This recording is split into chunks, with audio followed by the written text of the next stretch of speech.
This episode of The Travelling Epicurean was made possible by these sponsors.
Hi guys, Michelle here. Welcome to the Traveling Epicurean. Today I'm going to show you how to make an amazing holiday treat, Saltine Christmas Bark. It's one of my favorites and it's really easy to make. Creamy chocolate top, a little bit of a chewy toffee center, and a crunchy cracker bottom. Oh my goodness, you're going to like this one a lot. Let's get on over to that kitchen and I'll show you what we're going to need. Okay guys, this is what we're going to need to make our Saltine Christmas Bark. I have 48 crackers here on a cookie tray that's been covered with nonstick foil. I have a bag of semi-sweet Ghirardelli chocolate chips. I have 1 cup of light brown sugar. I have 1 cup of butter. We're going to be topping the melted chocolate with finely chopped pecans, which is about 1/4 cup. And then I have 5 candy cane treats here that we are going to crush, and a baggie with a rolling pin. And then I'm using an offset spatula to smear the softened melted chocolate chips before we top them with our pecans and our crushed candy cane. It's going to be so delicious. I really love this recipe because of the simplicity of it. We're just going to be melting the brown sugar and the butter in this pan here. I'm going to cut it up into pieces to make it easier to melt. I'm just going to add in the brown sugar and we're going to get this on the stove. I first had this Christmas bark at a golf party and I got her recipe, Joanne's recipe. Thank you, Joanne. But I've changed it since then. I like using the light brown sugar because you get a little bit of that molasses caramel flavor from that. You're not going to believe how quickly this goes. Let's get on over to the stove and get this going.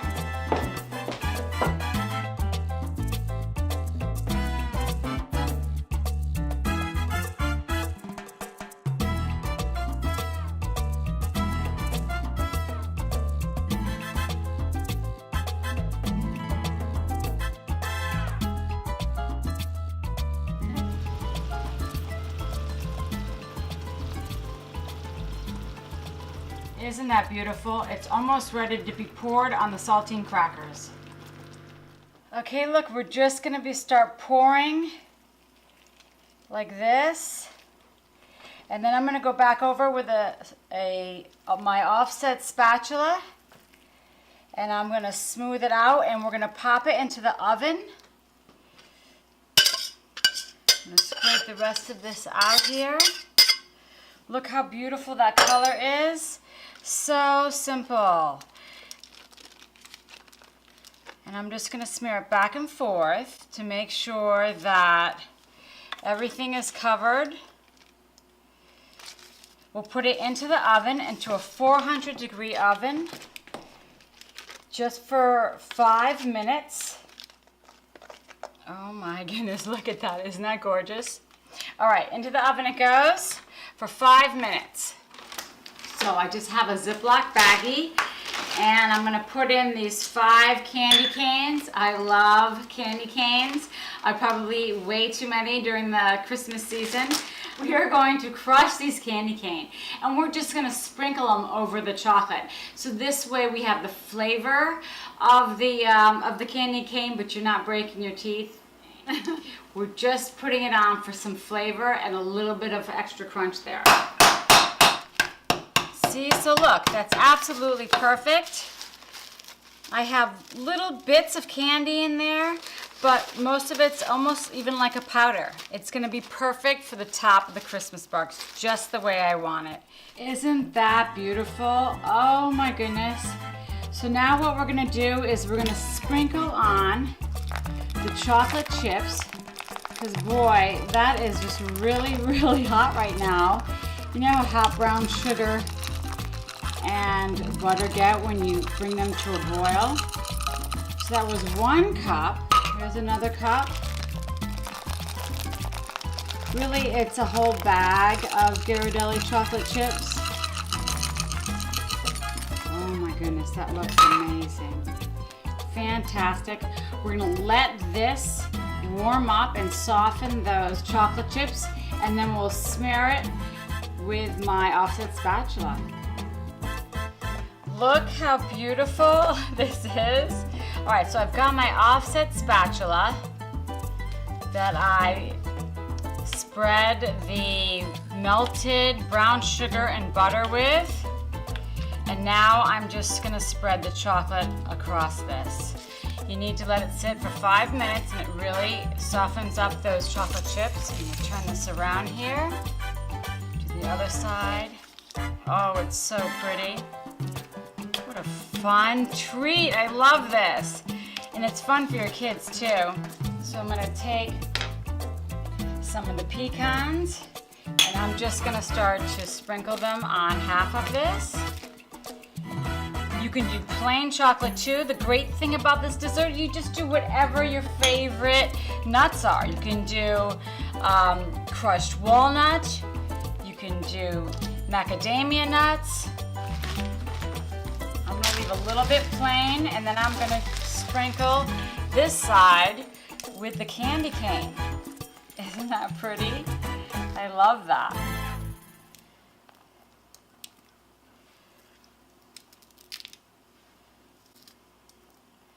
Really, really nice. So now what we're gonna do is we're gonna let this set up in the refrigerator.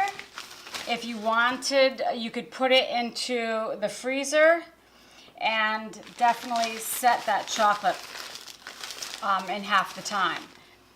All right, so let's get this into the fridge and then we're gonna break it up. I'm gonna show you how easily this breaks up. Absolutely gorgeous. I love this. Look at this bark. This is amazing. But actually this foil, the foil comes right off the bottom. So it actually could be one big slab. I'll show it to you. Oh my gosh. It could be like the largest Christmas bark. This could be in the Guinness World Book. Look at that. Isn't that beautiful? So pretty. And then I'm gonna start to see the back side of this. Isn't that gorgeous? That's absolutely delicious. I cannot wait to have a bite of this. All right, we're gonna start breaking this up. We did it.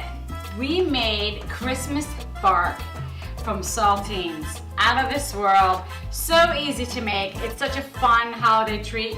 Look how it breaks up into all these beautiful pieces. You're gonna look like a pro here. I am this. Isn't that beautiful? You could break up the pieces to whatever size that you wanted. All right, so pile them on a plate. Beautiful, just like that. All right, we're gonna have to have a bite of this.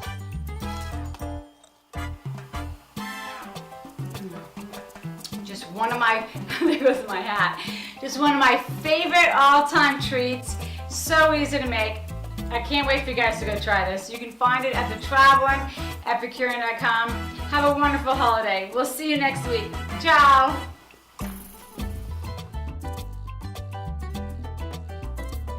Cracker, cracker, cracker, cracker, cracker.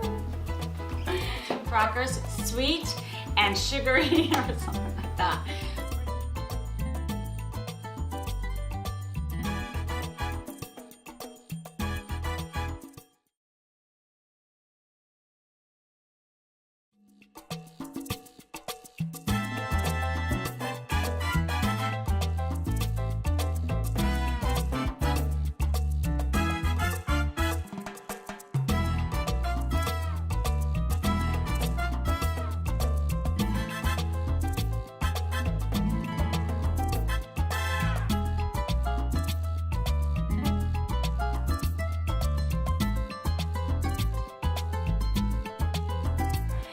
Hi guys, Michelle here. Welcome back to the Traveling Epicurean. Today I'm homebrewing beer with two very fun couples who have made this a hobby, and boy can they brew some really delicious beer. We have Bill and Alicia and Becky and Mike.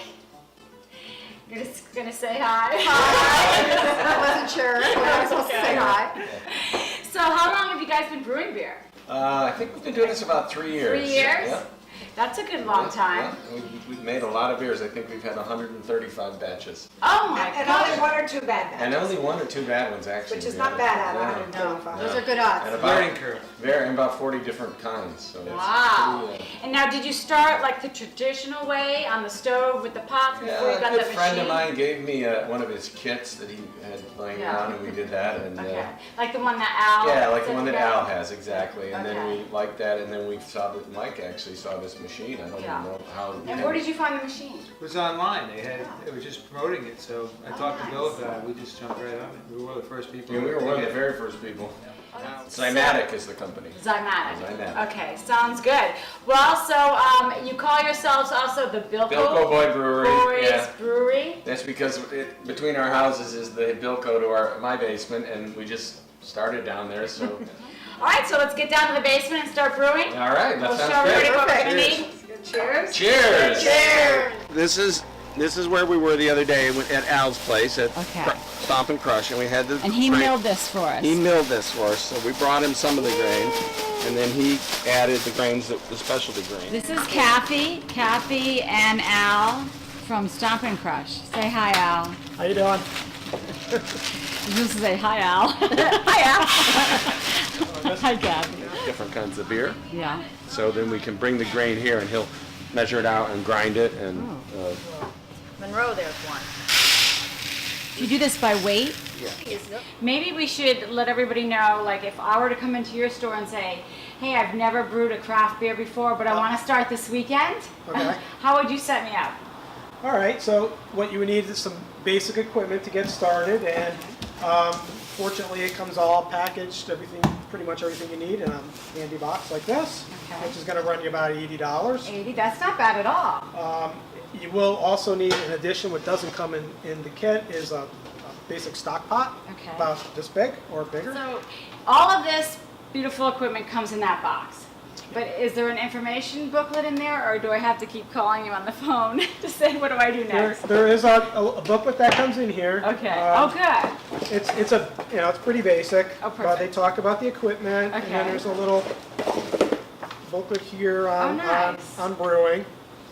Your brewing guide. I love that. That's perfect. And we have great books too that go into more in-depth Okay. details. And you sell those here? Yeah, and they Fantastic. also have a lot of recipes in them. Oh, they do? Things like that, so you can kind of branch out I love that. Um, Once you get comfortable? once you get comfortable. Okay. But most people start off with a sort of pre-assembled ingredient kit, which is one of these. These all make 5 gallons.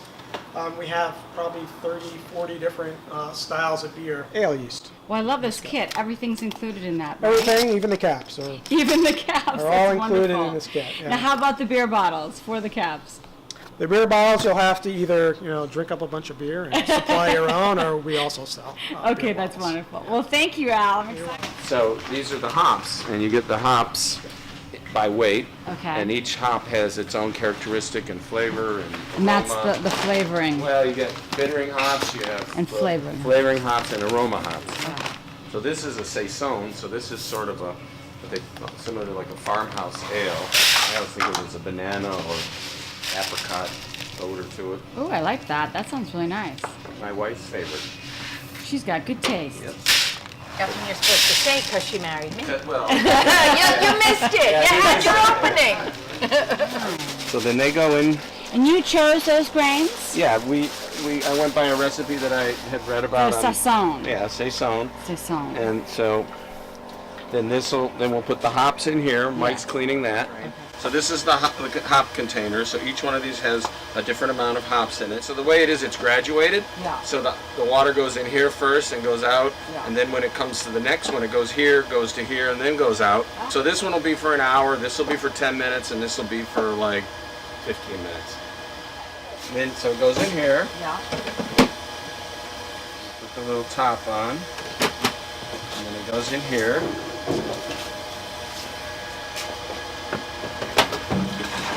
Sort of fits in a little tube in the back. Okay. And so then you hit this, and now it starts. Yeah. And then when Beer's coming soon. Yeah, we get exactly. Later, here we are after we filled the grain hopper, and we put the hops in the hop bins, and we put the water in that was preheated. I like how it's moving around in there. Well, so now what happens is it's now pumping the water that's 152 degrees out of here, Oh, out of here. This out of here, into here, over and over and over. And it'll keep circulating through there. Right, for 90 minutes, and then it will drain that. It'll bring the water, get the wort or the mash all the way over to here. Then it'll heat it up and boil it into the back, into those 4 little compartments, Oh, 3 yes. compartments. Yes, going And through it- the hop. Going to the hop. So it goes into the first one, the second one, the third one in the machine until it gets up to 207 degrees, and then it'll be the boil. Now, they mentioned at the Thimble Island Brewing, so like 148. So That was the thing? 148, that's a good call. They do their mash at 148, and we do it at 152. Is that because it's a smaller machine? No, or- it's just preference, I think. Preference, So the okay. range is around 148 to 154. So you added more grain, Justin? We did add more grain, since it's a small batch that we've never done at this scale before. We had to do some adjustments. Yeah. We added the same proportion. It's absolutely gorgeous. It is, it's very nice, it's warm. But I would recommend going in there. You say it's 148? 148 degrees right now. Good for adding chili bread.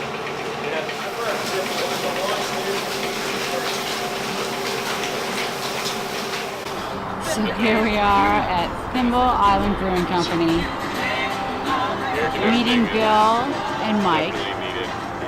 And I'm going to see how the whole process works today. It's going to be a fun afternoon, very educational.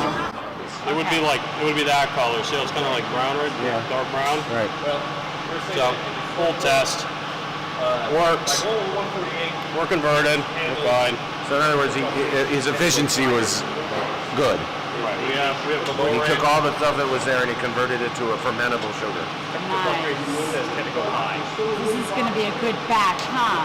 It's going to be a great batch. It's up to the home brewers and what they want to make it. I didn't get to that. It's called wort. W-O-R-T. Oh, look at that. Oh, it's very cool. You're in there, Bill. I'm Making sweet love. You're cleaning the buckets before Sanitizing. Sanitizing the buckets. Yeah, everything. The big thing on beer is sanitation. 'Cause it's a very controlled environment. The fermentation process has to be controlled or you get odd flavors. Consistency, so 5 finished gallons. I'm going to have not 5 finished gallons. Oh yeah! Oh, that's the man wearing the barnacle. Justin, thank you so much for today. Oh, you're absolutely welcome. You My have a beautiful pleasure. place. This is how we started. Yeah. I wish we had this many resources, though. People giving us free wort. The yeast, after this is done, and we do the second batch, Okay. we'll put it all in the bucket, and then we pour the yeast into the bucket over here, and then it sits for about 2 weeks to 3 weeks while it ferments, creates alcohol, changes the flavors. But each yeast has its own qualities. So this is a beer yeast for a French Saison. So that's going to This give is it. something that you pick the recipe Yes, for the this. recipe, the grains correlate to the yeast. That gives you a certain. This is kind of a bit bitter, but very aromatic. It smells like bananas and Oh. apricots. And, So fun. So you can be so creative doing this. It's It- just like cooking, but you're yes, it's you're just cooking up some beer. You're cooking up beer, Yeah. but with beer, it's like 5 Yeah. weeks. Yeah. Done. Nice. And if you don't like it, you give it to your friends. Which category do I come under? No, you're gonna get it. You got it. So this is the end of the brewing? Yes, we've gotten to the end of the brewing, and right now what we're doing is we're chilling the beer. That's the big part of the end of the brewing process. Is you have wort, which is beer that hasn't fermented yet, Yeah. that is around, in this case, is about 180 degrees, and it needs to get down to 65 degrees, because otherwise it would kill the yeast. So we're gonna run it through this system here that we've made, where we have a bucket with ice, and we have a copper. And it pumps the liquid through the copper coil, through the ice water, and back into here. And then we get the beer nice and chilled. So you're speeding up the chilling process. Yeah, is what so you're it doing used here. to That's take very us, creative. used to So take us like the big- 45 minutes to do this, and then it was killing us. So we went online and read about doing this and created this little system that now takes about 10 minutes. And I like how it pretty much tells you. Yeah, so this is the temperature we're trying to achieve, Okay. and this is the temperature that the wort is currently at. So you'll see it go down very quickly now. Gotcha. Probably. And Mike, you said this is on the internet in case you run into a problem. You can monitor you don't have to stay here the whole day. You could be driving around, doing stuff, and then coming back. And Isn't then that if there's any nice? problem, you just call them up, and they're great about fixing problems because they And have so it. can they fix it from there, or do you have to go? Some things. Some things they can. Programming things they've helped us with. Mechanical things they've just sent us new stuff. It's called Zymatic. I think they're from Seattle, Washington. Nice. It's actually a guy that worked at Microsoft and a guy who, they're brothers, and the other guy was, I forget what he did. Oh, he was an electrical engineer, and so they had this dream, and So they made it a hobby like you well, guys. yeah. Well, the thing is interesting. They now have a countertop model that looks kind of like a large Keurig. Yeah. And Oh, nice. It's so interesting. All right. So now, what are you gonna do with the grain? You said So the grain we give to the chickens. you give to the chickens. So it would be spoils that you'd put in your compost. We feed Sure. it to the chickens, and Mike makes some really And then you're gonna make some incredible bread, right? Some bread, yeah, it's really good. It So really that's another is. show, Mike. We'll have to come back and have you No, make it that. really is extremely good bread. Yeah. They're just in heaven right now, aren't they? Yep. Yeah, but they love that grain. They'll be gone by this night. Really? Oh yeah. Look at them. They're so excited, Mike. They You are. just made their whole night It gets all the beer out of the machine. coil. Oh, out of the coil here. Yeah, but it also adds a lot of air to the beer, which helps it when it ferments. Yeah. So this is a non-toxic. It's sort of like ascorbic acid, but it's a different kind of acid. I don't remember which one. And so we spray everything as we're going along to clean. And this is a brew bucket, our brew bucket. So this is where the wort goes. Before, and it'll get. We'll do this again, and make another batch, and then we'll add the yeast. Now this is kind of like at Thimble Island Brewing Company when they went from one vat to the next. Right. So we don't have to do all those things because ours kind of does that The automatically. machine does it for you. Okay, wonderful. So you put this is an airlock, so it allows the gases to come out of the bucket, but no air oxygen to go in, Gotcha. or contaminants more than anything. Now how long will that stay in there for? 2 weeks, probably 3. Okay, and like then we'll that. come back to bottle it. And then we'll bottle it. Woohoo! So we're back at Bill's house with Mike and Bill here, and we're gonna bottle that beer that we made, that craft So beer. initially we took the beer. This is another one that's not ready, and Okay. then we take the one that we had before and we put it into this bucket, Gotcha. and we add priming sugar. So there's a little bit of yeast left in the beer, Okay. and so when you put the sugar into the beer, into there, and then put it in the bottle and cap it, it allows it to ferment a little more, and that carbonates it. And so when you open your beer, it has the nice bubbles and the foam, and And you have that's puts the caps and that's on a top of the capper. beer. Yep. That's a capper. Ooh, I like that. And then you Isn't put the that beer nice? up like that, and you grab another bottle, and you fill it, and you do this about 48 times. yeah. But just think you get to then Then you drink get to it. drink 48 beers, Right? yes, or give half of them away. That might be a song. Yeah. 48 beers beers on the wall. Yeah.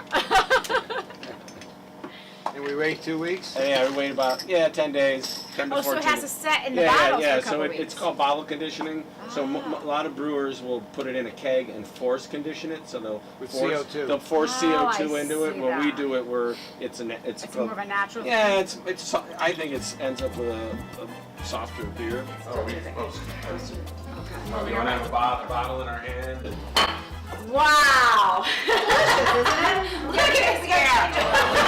They've been working so hard! Yeah.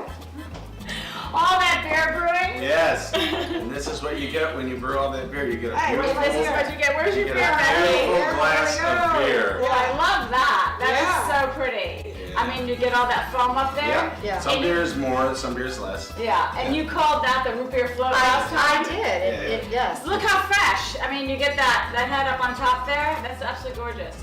Well, you know what I love about this is the flavors are so different from what I'm used to drinking. You know, if I order a beer when I go out to a restaurant, it doesn't have that smooth mouth finish. You know, when you're. That's what I've noticed. The big difference is the mouthfeel and Yeah. the creaminess, and it's definitely And the flavors, the the flavors, chocolate and the caramel Yep. and that citrus. And even like apricot, I mean, weird things. It just comes out of Banana, it. So Banana. fresh. Banana's a big Banana. Yep. Yeah, how fun. It's actually spoiled us. It's a head spoiled me too. Because the beers are seriously delicious. I love it. I'm just so happy that you guys turned me on to this home brewing. So if you guys have ever thought about making your own beer at home, you've got to give it a try. You can find it at the travelingepicurean.com under home brewing with the Bilco Boys. Have a great day. Cheers! Cheers!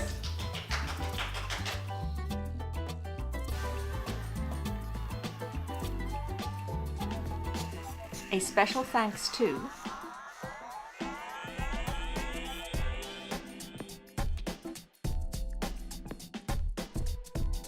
Thank you for watching The Traveling Epicurean.